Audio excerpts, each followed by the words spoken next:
मित्रों नमस्कार। आज आपके सामने प्रस्तुत है प्रतिवस्तु उपमा अलंकार।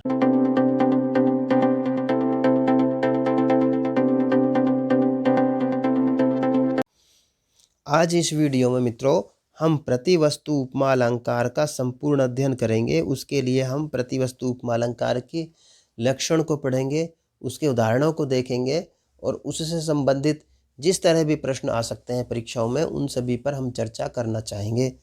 तो सबसे पहले तो हम इसका लक्षण देखेंगे, उदाहरण देखेंगे।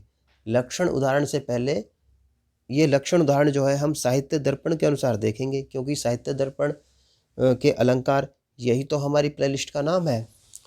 तो लेकिन इसको देखने से पहले हम इसको एक आम भाषा में समझ लेंगे, हिंदी भाषा में ही समझ लेंगे।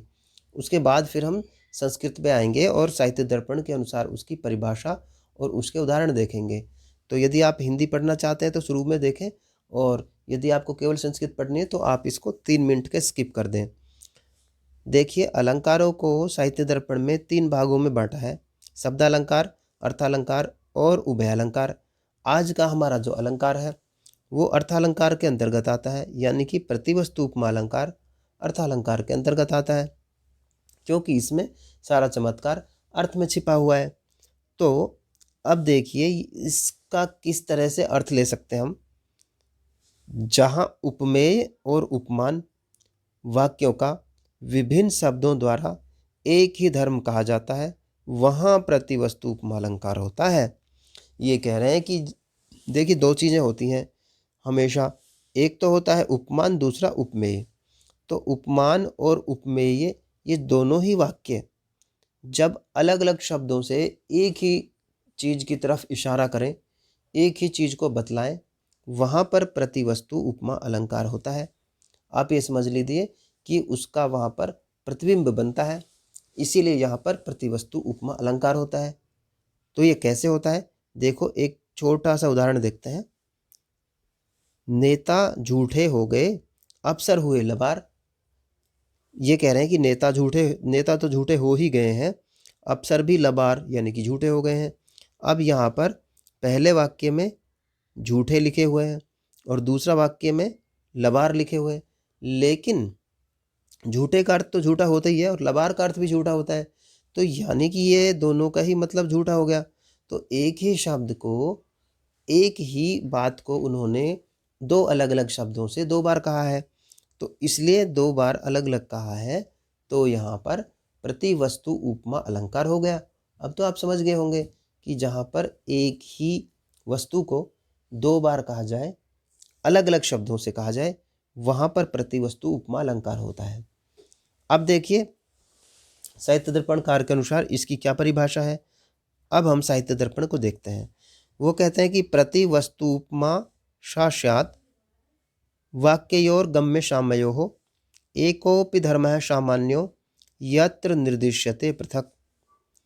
ये कहते हैं कि एको अपि धर्म सामान्यो, एक ही सामान्य धर्म हो, यत्र निर्दिश्यते पृथक्, और उसको अलग अलग निर्देश किया जाए, अलग अलग तरह से बताया जाए। कहाँ पर? तो वहाँ पर प्रतिवस्तु उपमा अलंकार होता है। वाक्ययोर गम्य साम्यो, अलग अलग समान वस्तुओं से दिखाने के कारण। यानी कि देखिए कहते हैं कि वाक्य 2 हो गए और उन दोनों का भाव एक हो गया, उसी को हम प्रतिवस्तु उपमा अलंकार कहते हैं। उदाहरण देखिए, धन्यासि वैदर्भी गुणैर उदारतया रेया समाकृष्य नेषधोपि इतः स्तुति का खलु चंद्रिकाया यदब्धिलप्यु उत्तरी करोति। यहाँ पर ये हंस की उक्ति है। आपने देखा होगा नल के बारे में है। वहाँ पर हंस कहता है कि हे दमयंती, तुम धन्य हो जिसने अपने उदार गुणों से महाराज नल को भी अपनी ओर खींच लिया। चंद्रिका की इससे अधिक और प्रशंसा क्या हो सकती है कि वह समुद्र को भी चंचल कर देती है। अभी देखिए यहाँ पर इन्होंने कहा कि धन्यासी वैदर्भी, कि वैदर्भी तुम धन्य हो, दमयंती तुम धन्य हो। क्यों धन्य हो तुम? गुणई उदारतया क्षमाकृष्य नेषधोपि, तुमने अपने गुणों से नैषध को भी, यानी कि नल को भी, नय शब्द का मतलब नल को भी क्या कर लिया है, क्षमाकृष्य, आकृष्ट कर लिया है। तुमने अपने गुणों से राजा नल को भी आकृष्ट कर लिया है, तो तुम धन्य हो। अगली लाइन में कहते हैं, इतः स्तुति कहा खलु चंद्रिकाया, कि चंद्रिका की इससे ज्यादा क्या स्तुति होगी। यदब्धि अप्युप उत्तली करोति, कि वो अवधि को भी, समुद्र को भी उत्तल कर रहा है। अब ये जो उत्तल करना होता है, उत्तल करना का मतलब ही होता है कि खींचना, और क्षमाकृष्य का मतलब भी खींचना। तो वो कहते हैं, अच्छा अब देखो, पहली लाइन और दूसरी लाइन दोनों में एक ही बात कही गई है।